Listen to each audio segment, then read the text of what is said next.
രണ്ടാം ഘട്ട മണ്ഡല പര്യടനത്തിനായി രാഹുൽ ഗാന്ധി നാളെ വയനാട്ടിലെത്തും. 2 ദിവസത്തെ സന്ദർശനത്തിൽ വയനാട്ടിലും മലപ്പുറത്തും രാഹുൽ ഗാന്ധി റോഡ് ഷോ നടത്തും. പ്രചരണം കൊഴുപ്പിക്കാൻ കോൺഗ്രസ് മുഖ്യമന്ത്രിമാർ ഉൾപ്പെടെയുള്ള ദേശീയ നേതാക്കളും കേരളത്തിലേക്ക് എത്തുന്നുണ്ട്. നാമനിർദ്ദേശ പത്രികാ സമർപ്പണത്തിനു ശേഷം രണ്ടാം ഘട്ട പര്യടനത്തിനായി മണ്ഡലത്തിലെത്തുന്ന രാഹുൽ ഗാന്ധി റോഡ് ഷോകളിലാണ് പ്രധാനമായും കേന്ദ്രീകരിക്കുന്നത്. തിങ്കളാഴ്ച കണ്ണൂർ വിമാനത്താവളത്തിലെത്തുന്ന രാഹുൽ ഗാന്ധി സുൽത്താൻ ബത്തേരിയിൽ നടക്കുന്ന റോഡ് ഷോയിലാണ് ആദ്യം പങ്കെടുക്കുക.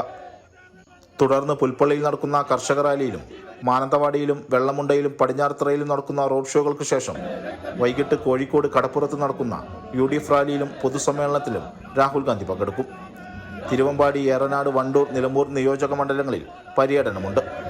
രാഹുൽ ഗാന്ധിയുടെ തിരഞ്ഞെടുപ്പ് പ്രചാരണം കൊഴുപ്പിക്കാൻ അഖിലേന്ത്യാ Congress president Mallikarjun Kharge, general secretary Priyanka Gandhi, Karnataka ഉപമുഖ്യമന്ത്രി DK ശിവകുമാർ, കർണാടക മുഖ്യമന്ത്രി സിദ്ധരാമയ്യ, തെലങ്കാന മുഖ്യമന്ത്രി രേവന്ത് റെഡ്ഡി ഉൾപ്പെടെയുള്ള ദേശീയ നേതാക്കളും മണ്ഡലത്തിലെത്തും.